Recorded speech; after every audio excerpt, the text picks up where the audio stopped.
We can go home now. That was when I found out I was going to be doing or asked to give the talk today. I don't know, 3 or 4 months ago. I knew that it was on Father's Day, and so I said, "Can we do this song?" And Keith, I don't know if you've heard the song before or heard it before, but he's like, "Oh, Char will know it." And so I talked to Char, and she's like, "Oh, I got that. I don't even need music or anything. We're good." So thank you guys very much for appeasing me on that. Thank you so much. All right, first off, I'm sorry. It's a little warm, and it's time to get down to work. Happy Father's Day.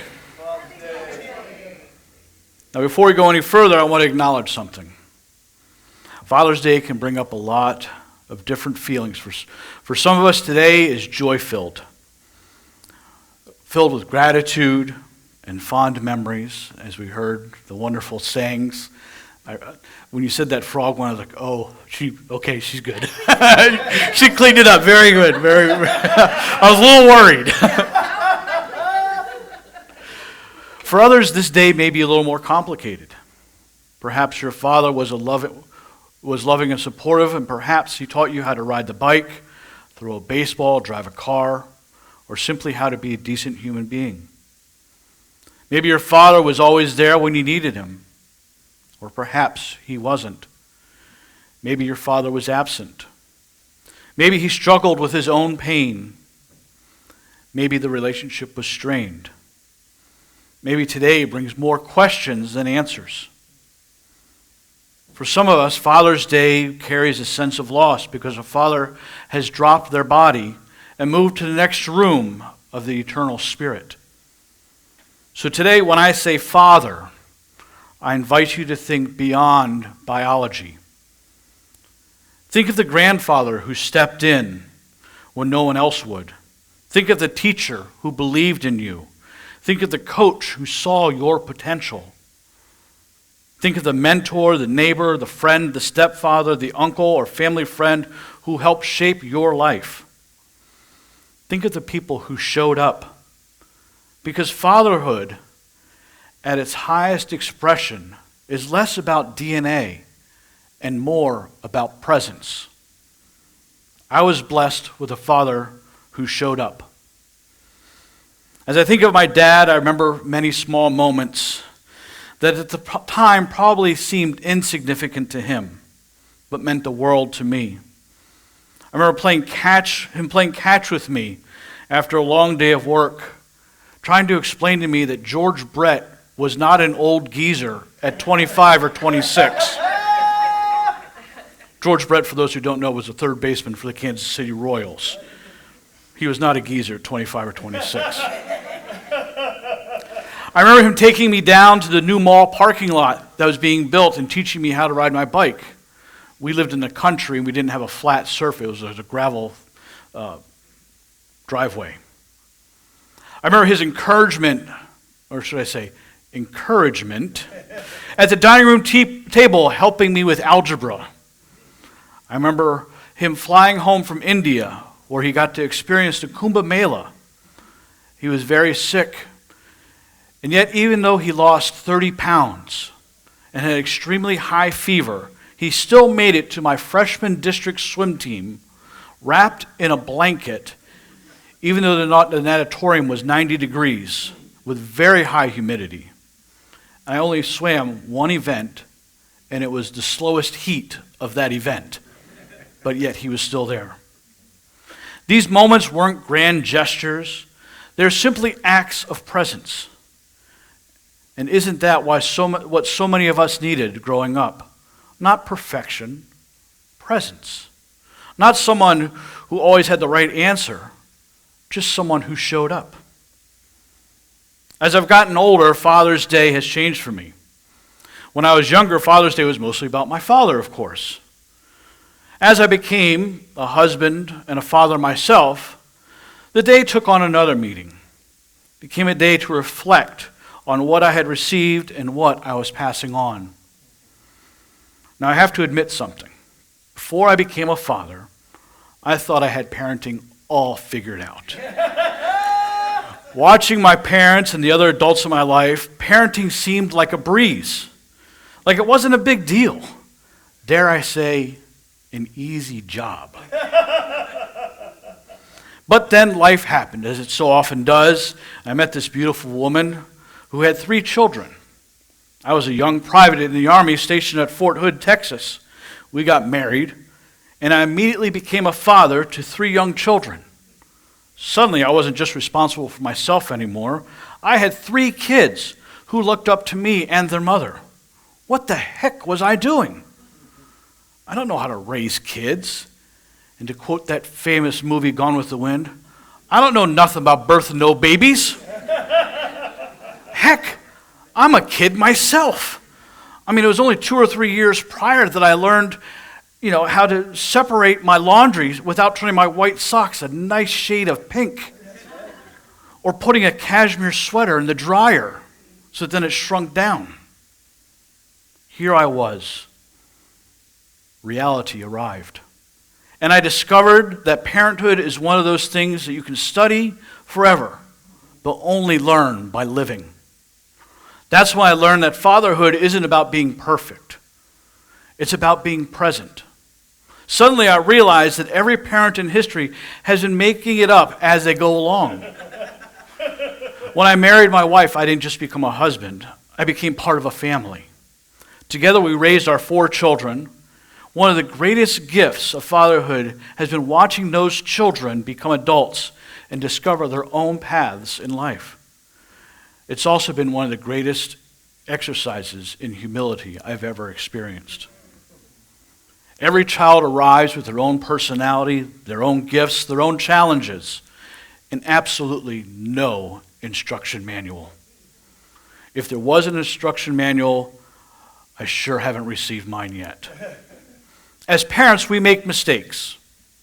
We say the wrong thing. We miss opportunities. Sometimes we try too hard.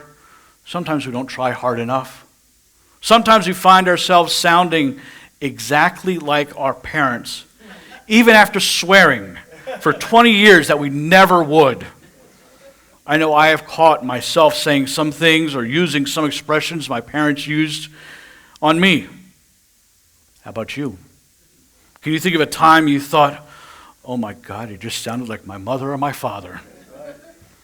Think of the scene. I think of the scene of my dad showing up for my freshman swim meet after being sick from traveling is what inspired me to make a point to attend every single one of my son's swim meets from the age of 7 to the age of 18. I accomplished this. I saw every one of his swim meets except for one when I had COVID. But looking back, I've come to realize that fatherhood isn't about getting everything right. It's about showing up again tomorrow. It's about being willing to apologize when you're wrong.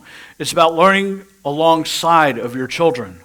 It's about understanding that love is not measured by perfection.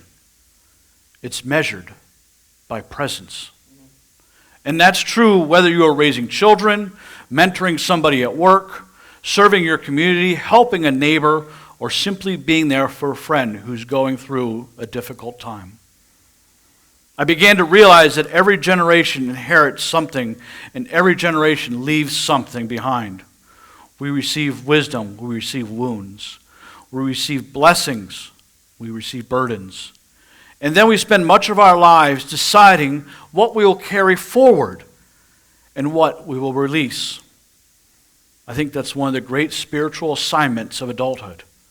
We honor those gifts we have received, and we heal the hurts that we've inherited. Many years ago, I came across a quote that said, "Every child deserves a parent, but not every parent had a parent."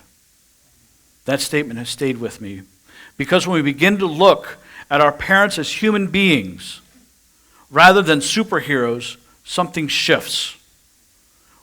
We begin to understand that they too were carrying their own stories, their own fears, their own disappointments, their own wounds. That doesn't excuse harmful behavior, but it can help us understand it. And understanding is often the first step in forgiveness. Many of you have probably seen the movie Good Will Hunting. There's a very powerful scene there where Will keeps hearing the same words over and over and over again. It's not your fault. At first he rejects it. Then he argues with it. Eventually he breaks down because he finally allows himself to believe it. I feel many of us spend our years carrying burdens that were never ours to carry. The wounds of our parents, their fears, their limitations, their mistakes. Forgiveness doesn't mean pretending those things didn't happen. Sometimes forgiveness begins when we finally understand that someone else's brokenness was never a statement about our worth. One of my favorite Unity writers, Eric Butterworth, said, "The forgiveness must come from understanding, not setting it right, but seeing it rightly." I think that's very important. Forgiveness is not pretending something didn't happen. Forgiveness is not saying what happened was okay. Forgiveness is not letting someone continue to harm you. Forgiveness is releasing your attachment to the pain so it no longer controls your life. Years ago, I heard a story about a man whose wife and children were killed by a drunk driver. Eventually, he chose to meet the man responsible. What struck me about the story most was that it wasn't that he forgot what happened. What struck me was that he refused to let the tragedy define the rest of his life. He chose healing. He chose freedom. He chose love over resentment. Perhaps that is one of the most fatherly things a person can do to break the cycle, to choose healing instead of bitterness, to become something greater than the circumstances that shaped them. That brings me to what I believe is the most important spiritual ideas we can reflect on today, the divine masculine. Now, before anyone gets itchy or nervous, the divine masculine is not limited to just men, just as the divine feminine is not limited to just women. Every one of us carries both energies with us. The divine masculine is expressed through courage, wisdom, protection, integrity, leadership, and strength. But not strength as domination. Strength as service. Not power over others, power used for the good of others. A healthy divine masculine is strong enough to be gentle, confident enough to be humble, wise enough to listen, and courageous enough to love. The world has seen plenty of examples of unhealthy masculinity. We see it in anger. We see it in arrogance. We see it in fear disguised as strength. But healthy masculine energy creates safety. It creates stability. It creates trust. It helps people become more of who they truly are. And I believe that that is what this world desperately needs right now. Not more division, not more shouting, not more people trying to prove they are right. When I look around today, I see a world that is hungry for this kind of fathering, not just from men, from all of us. A world where people are quick to judge and slow to understand. Sometimes I think we're living in a modern version of the song Sound of Silence. We have more ways to communicate than at any point in human history. Yet many of us struggle to truly hear one another. A world where too many people are asking, how can I win, instead of how can I help? The divine masculine asks a different question. How can I serve? How can I protect without controlling? How can I lead without dominating? How can I stand strong while still keeping my heart open? Those questions aren't political, they're spiritual. And they're questions our world desperately needs to ask. The world needs people willing to lead with wisdom and love. People willing to protect the vulnerable. People willing to stand up for justice without losing compassion. People willing to be present. People willing to father, whether they have children or not. Because fatherhood is ultimately a spiritual practice. Every time you encourage someone, you're a father. Every time you mentor someone, you're a father. Every time you help another person believe in themselves, you're a father. Every time you choose forgiveness over resentment, you're a father.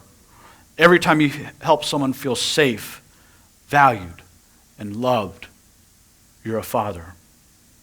And so today we honor the fathers we needed. We honor the fathers who showed up. We honor the fathers who tried. We honor the father figures who stepped into the gap. We honor those who are still healing from difficult relationships. We honor those fathers who've laid aside this tight shoe of a body and moved into the spiritual realm. We honor the divine presence that has been expressing itself through every act of guidance, protection, patience, and love throughout our lives. May we give thanks for those who have helped shape us. May we forgive those who missed the mark. May we carry forward the best of what we received, and may we become fathers, mentors, guides, and examples of this that this world so desperately needs. The fathers we needed may not have been perfect. The fathers we became certainly aren't perfect, but perfection was never the assignment. Love was. Amen. Presence was.